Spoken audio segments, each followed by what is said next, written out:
gente fala em reparar erros do passado, muita gente pensa, isso já ficou para trás, para mexer nisso agora, para quê, né, mexer nisso agora? Só que não é bem assim, né, Bruno? Pois é, Fernanda, não é mesmo? Muitas das desigualdades de hoje vêm de histórias que ainda não foram curadas, como a escravidão, a discriminação e a falta de acessos a direitos. No programa de hoje, a gente vai entender o que são as reparações históricas e como elas podem ajudar a construir um futuro mais justo. E para ajudar a gente a explicar o que significa reparar e por que essa conversa é tão importante para a sociedade de hoje, recebemos aqui no estúdio a pesquisadora e professora de História Mariana Castro e a assistente social Ana Paula Lourenço. Levamos esse papo para a rua também, porque quando o assunto é reparação histórica, não dá para ficar só na teoria. No nosso quadro Tá na Rua, a gente perguntou para as pessoas no que elas pensam sobre corrigir os erros do passado. Nossa repórter Luísa Minas foi provocar essa reflexão e conseguiu muitas respostas interessantes para a gente debater aqui no estúdio. E no Atividade Legislativa você vai conhecer as iniciativas da Câmara Municipal que tocam nesse assunto. Então fica com a gente porque o papo de hoje é de memória e também de esperança. O Tá Ligado na Cidade tá no ar.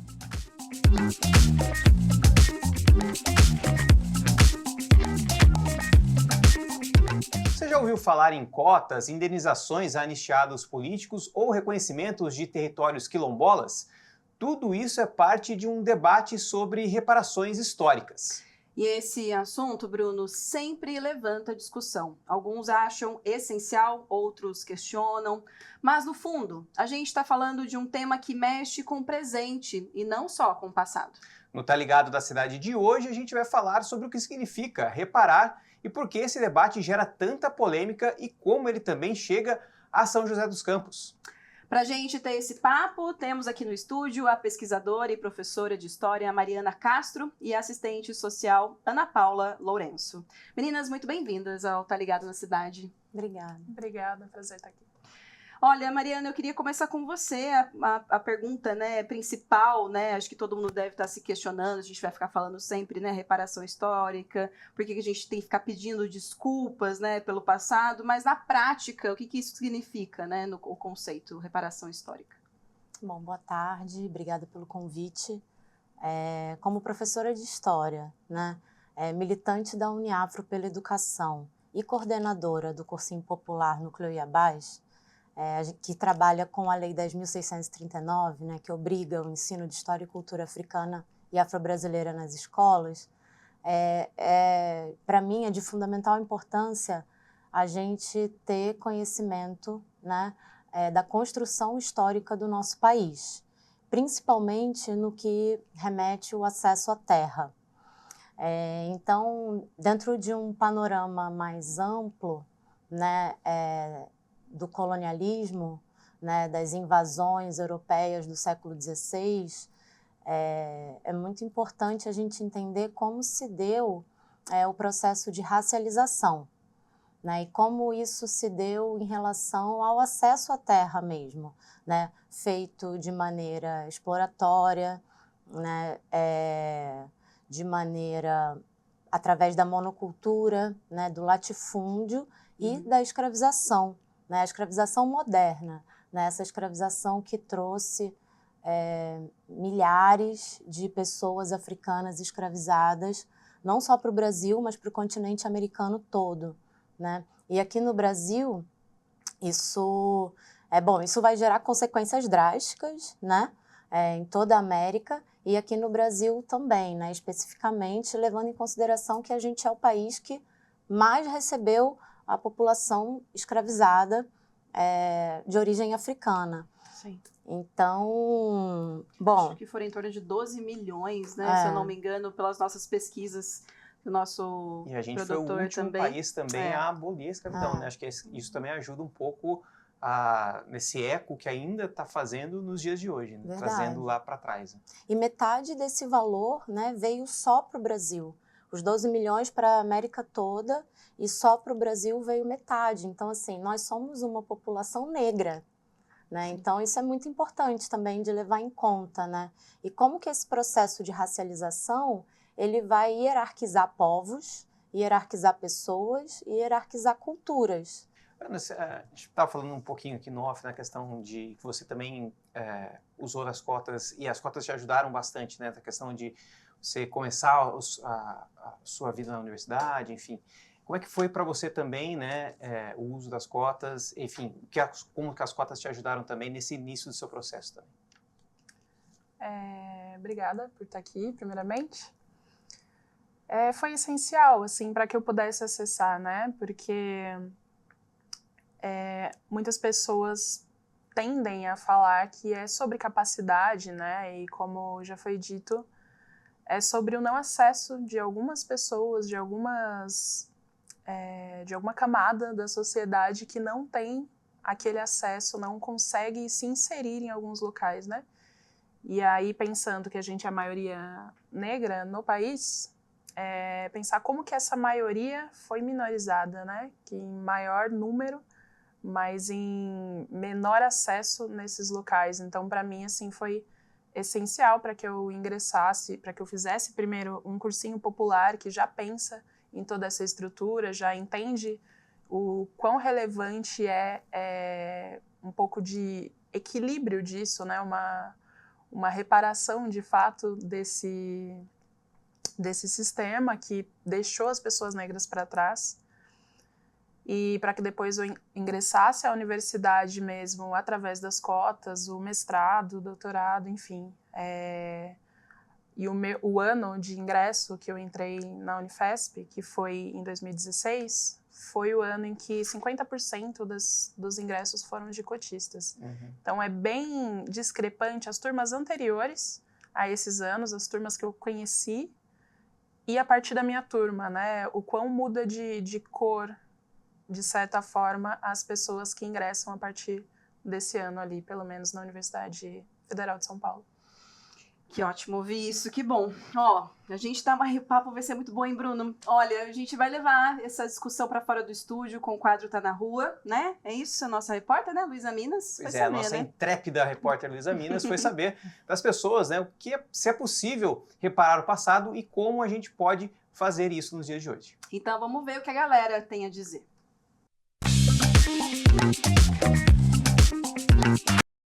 Anos atrás, quem tinha uma televisão para assistir o conteúdo era considerado rico, da alta sociedade, mas hoje em dia isso mudou, né? É bem mais democrático, quase todo mundo tem uma TV em casa e tem acesso a assistir esses tipos de discussões. Eu quero saber da população o que eles pensam sobre as reparações históricas e como os erros do passado podem ser, sim, corrigidos ainda no presente. Então, bora lá acompanhar comigo.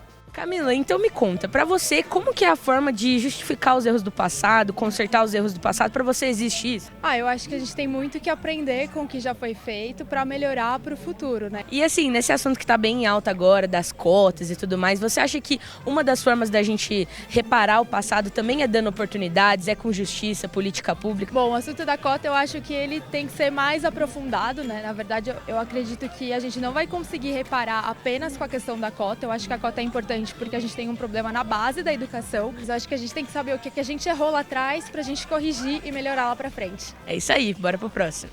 Então, Gustavo, qual que é a sua opinião em relação a essa reparação histórica que a gente vive hoje, nos dias de hoje? Você acha que tem como corrigir os erros do passado para os dias de hoje? Qual que é a sua opinião sobre isso? Bom, minha opinião sobre isso é que, assim, a minha opinião é um pouco polêmica. Na verdade, assim, a gente já passou muito tempo, você vai falar reparação histórica em relação ao quê? Se for em relação à escravidão, a gente passou muito tempo e hoje existem outros instrumentos para se atingir essa reparação histórica, que não só as cotas raciais ou cotas, por exemplo, uma cota trans ou uma cota gay. Eu acho que através de cotas, por exemplo, em relação à condição financeira de cada pessoa, ela acaba sendo muito mais benéfica para a sociedade do que uma cota exclusivamente pautada em uma característica de uma pessoa. E você acha que para a gente entrar nesse debate aqui, precisa realmente conhecer e ter a consciência do que aconteceu lá atrás, para não cometer os erros de novo?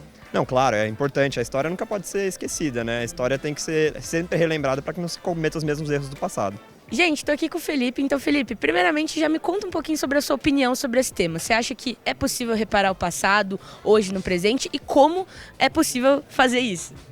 Olha, eu acho que é possível reparar as consequências mais para frente, né? O que já aconteceu, aconteceu. Então, algumas coisas têm que ser feitas, algumas medidas políticas e políticas públicas têm que ser realizadas para as coisas não continuar caminhando no mesmo caminho. E Felipe, você acredita que esse tema, esse debate, aproxima ou divide as pessoas? Eu acho que assim, pode dividir. A minha intenção, se a pessoa consegue pensar e refletir sobre isso, com certeza, mesmo tendo opiniões diferentes, mas pensando em que todo mundo trabalha junto para uma reparação histórica, eu acho que é possível aproximar. E um assunto que está bastante em alta aqui também é esse lance das cotas, né, das oportunidades. Você é a favor, contra? Você acha que é uma possibilidade de reparar historicamente tudo o que aconteceu? E é importante também conhecer a história, né, para não repetir os mesmos erros. Super favorável. Eu sou estudante, me formei em Universidade Federal, em escola pública, então sou a favor de cotas. Eu acho que as cotas é uma coisa, deveria ser uma coisa temporária e não para sempre. Mas por enquanto acho que se faz necessário e deve continuar. Então, Ellen, me conta, qual que é a sua opinião em relação a esse lance de reparação histórica? A gente precisa mesmo conhecer o nosso passado para não cometer os mesmos erros? Como que é isso para você? Para buscar a igualdade, você tem que levar em consideração o passado, porque queira ou não, o resultado dos dias de hoje é reflexo desse histórico. Então, se faz sim importante levar esse ponto em consideração. Então, para você, o que aconteceu no passado é importante a gente refletir hoje. Sim, tanto que a filosofia, que seria do Platão, do Sócrates, no passado, para a gente refletir sobre a filosofia dos dias de hoje, se eles não tivessem existido. E eles fazem parte da nossa história. Bom, galera, como a gente viu, cada um tem uma opinião diferente sobre isso. Mas, claro, é sempre importante a gente ter respeito por todas as opiniões e também, né, prestar atenção e não cometer os mesmos erros que aconteceram no passado. Saber da nossa história também é muito importante. Então é isso. E eu devolvo para o estúdio perguntando qual a opinião de vocês aí do estúdio, né, sobre esse tema, se vocês acham mesmo que os erros lá do passado refletem hoje em dia e como a gente pode fazer para mudar isso. Beijão e até semana que vem, galera! Bom, vamos passar a bola para as nossas convidadas. E aí, meninas, o que vocês acharam das respostas? Algumas polêmicas, né?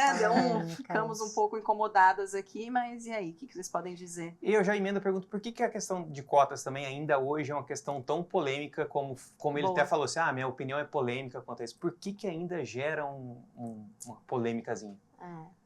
Bom, posso começar? Pode. Não, primeiro assim, voltando àquela questão da escravização, né? A gente teve esse processo que eu estava falando de vinda de milhares de africanos escravizados e o processo de abolição aqui no Brasil, né, que foi completamente inconcluso. A gente entende que existem raças e diferenças históricas, sociais, culturais e políticas que vão direcionar exatamente o que ela falou sobre garantia de direitos. Né? Então, é impossível a gente esquecer o passado, né? Ou então é impossível a gente fazer essa discussão, como sugeriu o ouvinte, né? Através de uma questão somente econômica. Né? Então, a gente precisa combinar, sim, com a questão racial, porque essas questões andam juntas na formação do nosso país. Ana, a partir do que a gente assistiu, né, e um pouco do que a Mariana falou, mas também se baseando um pouco do que você vem estudando, né, no seu doutorado, muitas referências das pensadoras como a Sueli Carneiro, né, a Lélia Gonzalez. O que elas te ajudaram a enxergar, né, a urgência dessa reparação no nosso país? E também puxando o gancho aí do que você viu, né, sobre as cotas, né, que a gente estava falando também no bloco anterior. Eu comecei a entender, estudando essas intelectuais, essas pesquisadoras, que é importante a gente ter um olhar também racializado para estudar a história do Brasil, né, porque as histórias que vêm nos livros didáticos, nas escolas, são contados geralmente por pessoas brancas, né? Por pessoas que têm um olhar mais europeu, mais norte-americano, às vezes. E é interessante pensar isso também, porque as pessoas, elas, quando estão contrárias à reparação histórica, quando as pessoas têm essa visão de que ficou lá atrás, ficou na história e não precisa ser feito no dia de hoje, elas carregam um teor de não quer se culpar de algo que outras pessoas fizeram, né? E é interessante esse ponto, porque de fato, o racismo não é um problema individual, mas o indivíduo ele não pode ser desresponsabilizado também, né? Assim como apresenta a Silvia Almeida. Ele é estrutural, mas ele também precisa ser... O antirracismo ele precisa ser dos indivíduos, né? E as pessoas, quando elas se retiram disso, quando elas não querem ser culpadas, é uma certa proteção da branquitude, né? Desse poder branco que foi sendo construído a partir de inúmeras camadas que a sociedade foi colocando o branco como superior em relação ao não branco.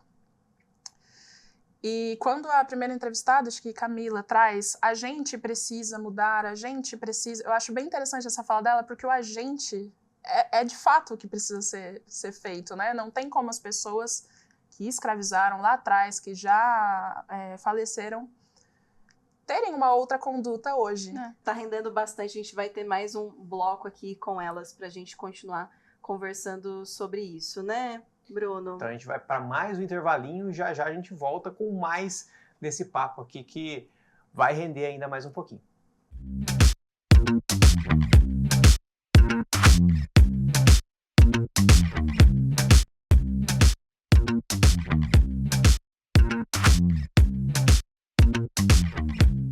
De volta, então, com o Tá Ligado, para mais um pouquinho do papo sobre reparação histórica. E as meninas continuam aqui com a gente no estúdio, a pesquisadora e professora de História Mariana Castro e a assistente social Ana Paula Lourenço.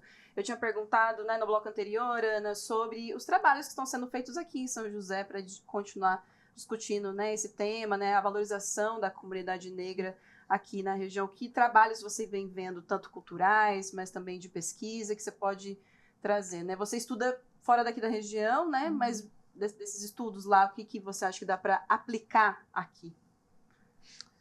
Eu tenho acompanhado bastante aqui em São José clube de leituras, né? Eu sou mediadora de um clube aqui de São José, que é o Nós Voz Delas.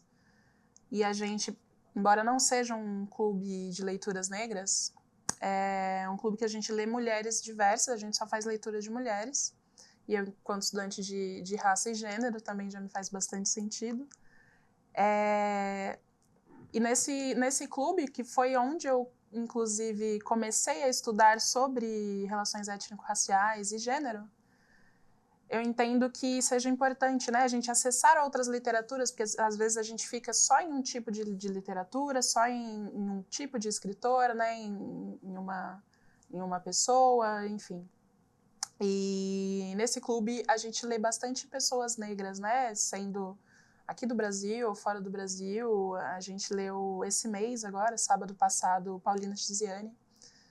E tem um clube específico também que é só sobre leituras negras, que é o Quilombo Literário. Acho que ele está acontecendo até esse ano e vai dar uma pausa, mas é um clube que se propõe a ler bimestralmente pessoas negras também.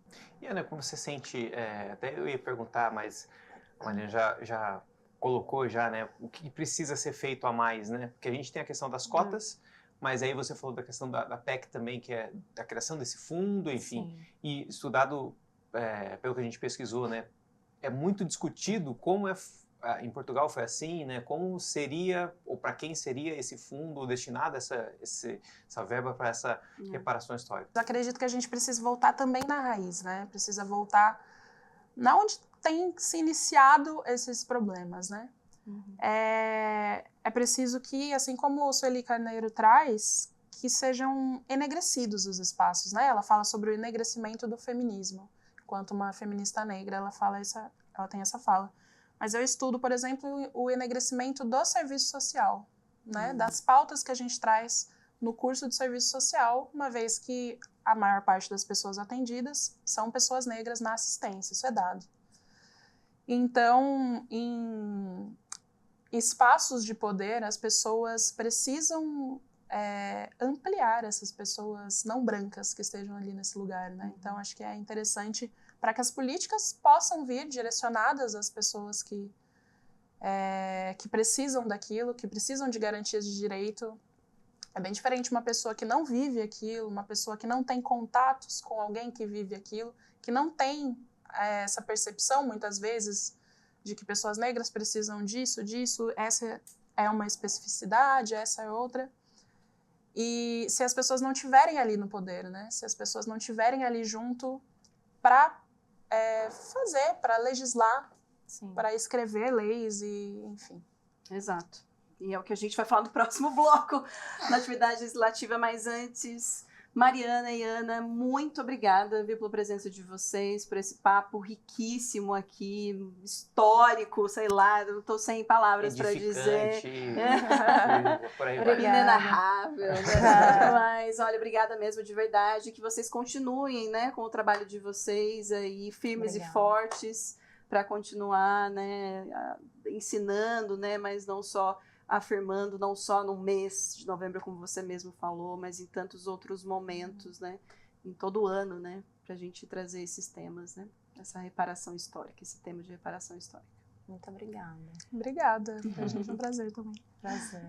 Ó, é isso, gente, então tá, o papo não acabou, viu, mas depois do intervalo a gente tem o quadro Atividade Legislativa, certo, Bruno? Certo, então não saia daí que a gente volta com o Tá Ligado na Cidade com o quadro Atividade Legislativa.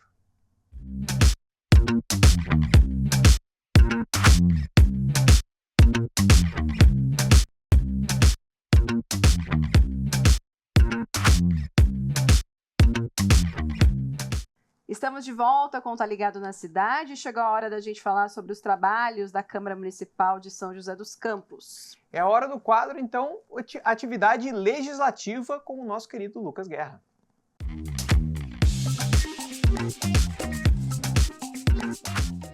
Então vamos chamá-lo, lógico, para dentro aqui do nosso estúdio, do nosso cenário. Cheguei, Seja bem-vindo novamente, Guerra. Fala, Bruno. Bonita camisa, Fernandinho. Muito obrigado. Sempre gosto das camisas do Lucas. Pensei na camisa para vir pro programa. Que ótimo. Sempre elegante. Qual que vai ficar? Ó, eu e a Fernanda aqui também. O que tem pra gente falar aqui dos trabalhos da Câmara, né, Guerra? Olha, o papo foi muito bom, viu? Também eu até acredito sei que vocês falaram de reparação histórica, Exato. né? Acho que é um tema extremamente necessário, né? Extremamente. E quando a gente pensa na política, nos legisladores, é fundamental para que os vereadores, os políticos, os deputados, vamos falar assim como um todo, né? Até o presidente, no geral, tenham noção da importância desse assunto para a gente ter políticas públicas. Eu acredito que vocês devam ter falado um pouquinho de cotas, não sei se falaram, né? Bastante. Eu acho que quando a gente pensa em reparação histórica, cota vem aí, a gente, para eu levar um pouquinho para a política, né? A gente está até estudando essa questão de cotas de vereadoras mesmo, ou deputadas, senadoras, ou seja, cota para mulheres na política. A política sempre foi um ambiente majoritariamente masculino, né? E não reflete a realidade do país. A gente tem mais mulheres do que homens, inclusive, né? Então, é uma maneira de garantir também essa reparação às mulheres. Mas eu queria falar, quando a gente pensa em reparação histórica, está muito atrelada também a questão racial, né?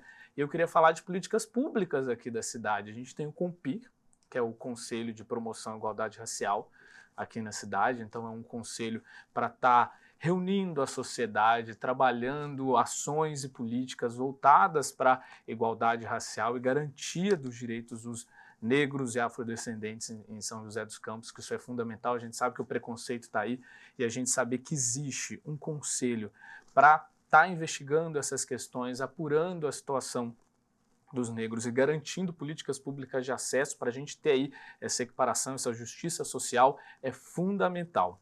Eu queria também falar de um projeto que foi aqui da Câmara, na verdade uma lei, né, porque já foi aprovado, já está valendo, que é da criação do Centro de Referência da População Negra aqui de São José. Se eu não me engano, Bruno, você que cobriu a inauguração, Sim, eu estava lá na inauguração, exatamente. Se eu não me engano, foi 2021. Acredito que foi nessa data mesmo, então já tem um tempinho, e o centro ele foi criado justamente para se tornar um local de referência, como o próprio nome diz, aqui em São José, para a gente estar discutindo, né, políticas públicas de valorização da cultura negra aqui. Então a ideia é trazer questões históricas sobre a valorização do negro, é criar palestras, oficinas no centro, justamente para estar estimulando também para que o negro conheça, né, o seu valor e conheça os espaços que ele pode ocupar na sociedade, que muitas vezes tem esse olhar, do olhar marginalizado, da pessoa sentir que está fora daquele espaço. Então essa lei é muito importante. O centro já fez diversos eventos, a gente já cobriu não só a inauguração, né, Bruno, mas ao longo desses anos, diversos eventos promovidos pelo centro, isso é fundamental. Uma outra lei muito interessante aqui da Câmara, que é para o afroempreendedorismo. A gente já cobriu no jornal também mostrando isso, a importância da gente valorizar. Ainda é pequena a quantidade de empreendedores quando a gente vê a parcela negra da população. Então, abrir, quem sabe, medidas de crédito, de auxílio, para garantir que eles ocupem espaço, e não só ver um negro ocupando esse espaço, mas, às vezes, colocando a cultura deles para esse olhar empreendedor, ou seja, a gente valorizar a cultura negra também como objeto, né, de cultura, de valorização de mercado, isso é muito importante. Agora eu vou sair um pouquinho da questão racial para falar também que tem um debate muito grande também na Câmara, volto na questão da mulher, que é por empreendedorismo feminino também, está sendo debatido muito essa questão de criar leis voltadas para garantir também essa questão do empreendedorismo feminino. A gente sabe que, historicamente, as mulheres não atuavam tanto no campo do trabalho, né? Fica em casa, o marido que trabalha, e essa mudança de paradigma faz com que a gente também tenha essa reparação histórica com as mulheres, inseri-las no mercado de trabalho. E uma outra reparação que eu queria falar, que é de um projeto que a Câmara faz parte também já tem bastante tempo, que é o Educage, que são aulas que a gente oferece aqui na nossa programação da TV Câmara, voltada para o Cajinho, né, e para o CAGE, que é o pré-vestibular dos alunos do ITA, que ele é voltado para alunos de baixa renda. Então, a gente também faz esse olhar de reparação histórica para quem não teve acesso ao estudo, a gente garantir estudo para esses alunos, que eles consigam ocupar vagas em bons colégios, em boas faculdades, para que consigam estudar, e educação transforma, educação é fundamental. Nós, da TV Câmara, temos um programa de videoaulas com ele, com o CAGE, para garantir esse acesso, e o Cajinho tem isso para os alunos de baixa renda, então acho que é fundamental. Acho que eu falei, olha que legal, temos um exemplo, olha só. Eu fui aluno, muito bom. Ó, e todas essas matérias que o Guerra tá falando aqui, ó, você acompanha lá no YouTube, tá? No youtube.com/TV Câmara SJC. Estourei o tempo? Falei muito? Não, era muito importante, ótimo. é muita coisa para falar. O programa tá rendendo mesmo. Eu acho que vai ter que ter parte 2, hein, Bruno? Quem sabe, a gente tem muito mais coisa para falar sobre esse assunto. É isso, gente, foi um prazer ter vocês aqui, a companhia de vocês nesse programa, viu? Até o próximo Tá Ligado na Cidade. Até mais. Tchau. Tchau.